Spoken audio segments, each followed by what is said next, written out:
দুর্গেশ্বর বাবার মন্দিরে গিয়ে যে আমি এইভাবে কেঁদে ফেলবো আমি ভাবতেও পারিনি। সত্যি বলতে সেই সময়টা আমার গায়ে কাঁটা দিয়ে উঠেছে। তাহলে শুরু থেকে শুরু করি। আমরা গেছিলাম দুর্গেশ্বর শিব বাবার মন্দিরে, যেটি মোটা শিব মন্দির নামেও পরিচিত। এই মন্দিরেরই পাশে একটা দোকান ছিল, সেখানে দাঁড়িয়ে এক দাদুর কাছে জানতে পারি কিছু অজানা ইতিহাস এই মন্দিরের সম্পর্কে। বলছিলেন প্রায় 200 বছর পুরনো এই মন্দিরটি প্রতিষ্ঠিত হয় আনুমানিক 1794 সালে। এই পুরো শিব বাবাকে ছেকলে বেঁধে রাখা হতো, কারণ মোটা শিব বাবা নাকি নিজের স্থান পরিবর্তন করে গঙ্গায় চলে যেত। বহু বছর আগে এই মন্দিরের পাশ দিয়ে আগে গঙ্গা বয়ে যেত। এই বাবাকে মন্দিরে স্থির করে রাখার জন্য লোহার ছেকল দিয়ে বেঁধে রাখা হতো। মন্দিরটাকে দেখেই মনটা ভরে যায়, একটা যেন প্রাচীনত্বের ছোঁয়া আছে। ঝুড়িগুলো মন্দিরের গা বেয়ে এমন ভাবে বেয়ে আছে বাবা ভোলা মহেশ্বরের মাথা। প্রত্যেকদিন বিকালে সন্ধ্যা আরতির আগে বাবাকে এই ফুলের বেশে সাজানো হয়। চেয়েছে বলেই এই সুন্দর দৃশ্যটা আমরা দেখতে পেয়েছি। একটা জিনিস লক্ষ্য করেছো,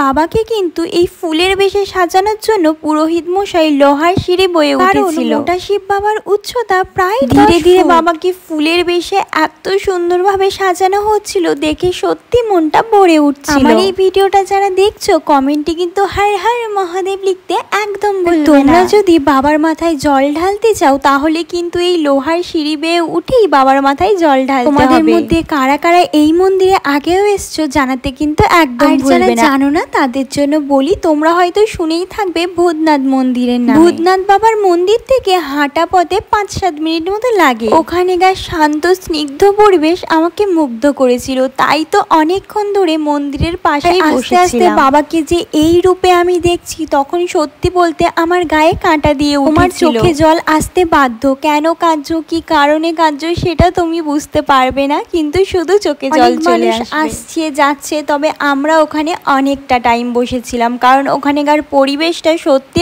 অনেকটা সুন্দর ছিল। একটা দেয়ালের কোনায় কোনায় যেন প্রাচীনত্বের ছোঁয়া লেগে আছে। একবার হলেও দুর্গেশ্বর শিব বাবার মন্দিরে সন্ধ্যের আরতিটা দেখে মনে সমস্ত ধরনের অশান্তি নিমেষেই দূর হয়ে গেছে। খারাপ হলেও বাবার দর্শন হয়ে যাওয়ার পর এবার আমাদের বাড়ি যাওয়ার পালা। আজকে তোমাদের আমার এই ভিডিওটা যদি ভালো লেগে থাকে একবার কমেন্টে হর হর মহাদেব অবশ্যই লিখো। বিশ্বাস আমার বন্ধুদের সমস্ত ধরনের অশান্তি দূর হয়ে যাবে। আজকের এই ভিডিওটা এই পর্যন্তই। পরবর্তী ভিডিওতে আবার তোমাদের সাথে দেখা হবে। আজকের জন্য টাটা।